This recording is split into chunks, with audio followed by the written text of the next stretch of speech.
భయపడతారే మీరు తమ్ముని భయపెట్టిచ్చేస్తున్నాను. తీసుకోవాలి మీరు అడుగుతారు మళ్ళీ నన్నే తెప్పిస్తారు.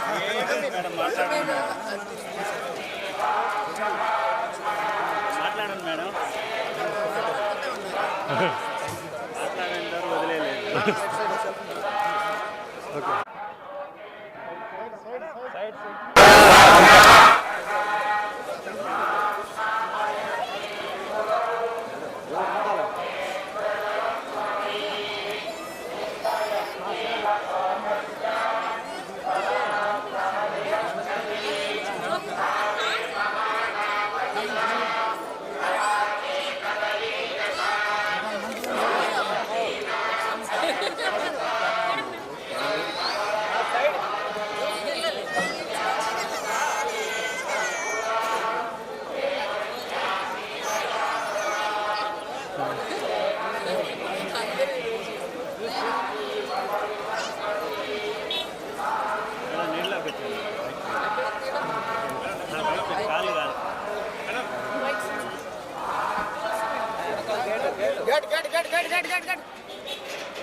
దొరికాను కదా ఏదో కాల్రాంచి చేయాలని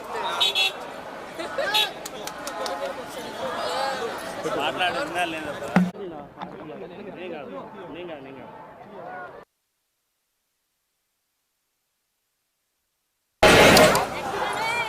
మనమే.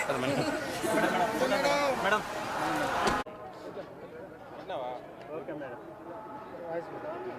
సో ఎప్పట్లాగే మన కలియుగ దైవం వెంకటేశ్వర స్వామి దర్శనం చేసుకొని ఆశీస్సులు తీసుకొని వెళ్తున్నాను. అండ్ ఈరోజు అందరూ కూడా రావటం మీరు అందరూ గమనిస్తున్నారు. అండ్ June 4th రిజల్ట్స్ వస్తున్నాయి కాబట్టి ప్రజలు మీడియా అంతా కూడా చాలా ఆతృతగా ఎదురు చూస్తుంది. ఎవరికి కావాల్సిన స్టోరీలు వాళ్ళు వండుతున్నారు అనేది మనం గమనిస్తూనే ఉన్నాం. నిన్ననే ఎగ్జిట్ పోల్స్ కూడా రావటం జరిగింది. ఎవరు ఏం ఎగ్జిట్ పోల్స్ ఇచ్చినా ఎక్కడ ఏం డిస్కస్ చేసినా ఫైనల్గా జరిగేది సెకండ్ టైం జగనన్న సీఎం. ఎందుకంటే ఈ రాష్ట్ర ప్రజలు సంక్షేమానికి అభివృద్ధికి పట్టం కట్టడానికి రెడీగా ఉన్నారు కాబట్టే మహిళలు ముసలి వాళ్ళు పెద్ద ఎత్తున రాత్రి 9 అయినా కూడా ఎదురు చూసి ఓటింగ్ వేసి వెళ్ళటం మనం అందరం కూడా గమనించాం. సో మనకి స్వాతంత్రం వచ్చిన తర్వాత ఇంత పెద్ద ఎత్తున సంక్షేమాన్ని అభివృద్ధిని ప్రజల కోసం అందించిన ఏకైక ముఖ్యమంత్రి జగన్మోహన్ రెడ్డి గారు.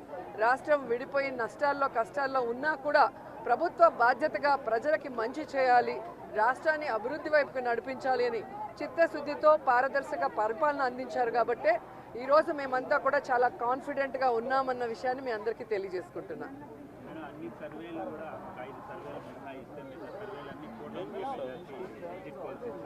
ఈరోజు కూటమి కొత్తగా పెట్టుకున్న కూటమి కాదు, ఆల్రెడీ 2014లో పెట్టుకుంది. అప్పుడైతే కొత్త కాంబినేషన్ కాబట్టి ప్రజలు ఎక్స్పెక్ట్ చేసి ఓట్లు వేశారు. కానీ 2014లో అక్కడ ఇక్కడ 2 చోట్ల కూడా కూటమి అధికారంలోకి వచ్చినా కూడా ఈ రాష్ట్రాన్ని సర్వనాశనం చేసింది. కానీ ఈ రాష్ట్రానికి ఇవ్వాల్సినది ఏమీ ఇవ్వలేదు, ఏమీ అభివృద్ధి చేయలేదు అన్నది ఈ రాష్ట్ర ప్రజలు గమనించారు. కాబట్టే ఈరోజు ఆ కూటమికి క్రేజ్ లేదు అనేది మీకు తెలుసు, మాకు తెలుసు. ఖచ్చితంగా ఈరోజు ప్రజలందరూ కూడా గమనించాల్సిన విషయం, వ్యవస్థలు ఏ విధంగా ఈరోజు చంద్రబాబు నాయుడు చేతిలో వాళ్ళు ఇష్టానుసారం చేస్తున్నారో మనం గమనిస్తున్నాం. ఆ విషయాల్ని ఇష్టానుసారం ఎలక్షన్స్ అప్పుడు మార్చేయటం, అలాగే కేసులు పెట్టించడం వైఎస్ఆర్సీపీ నాయకుల మీద. ఇప్పుడు దేశంలో ఎక్కడా లేనటువంటి విధంగా కొత్త కొత్త రూల్స్తో పోస్టల్ బ్యాలెట్ని ఏ విధంగా వాళ్ళకి అనుకూలంగా మార్చుకోవాలన్న ప్రయత్నం చేస్తున్నారో మనం గమనిస్తున్నాం. అదే చెప్తున్నా కదా, ఎవరెన్ని దొంగ ఆటలాడినా, ఎవరెన్ని వ్యవస్థలను మేనేజ్ చేసినా ప్రజల మనసులో ఉన్న జగన్ గారిని చంద్రబాబు నాయుడు కాదు కదా, ఆయన పుట్టించిన ఖర్జూరం నాయుడు కూడా మేనేజ్ చేసి మార్చలేడని కూడా ఈ సందర్భంగా తెలియజేసుకుంటున్నాం. మరిన్ని న్యూస్ అప్డేట్ కోసం A3 న్యూస్ ఛానల్ని సబ్స్క్రైబ్ చేసి బెల్ ఐకాన్ను ప్రెస్ చేయండి.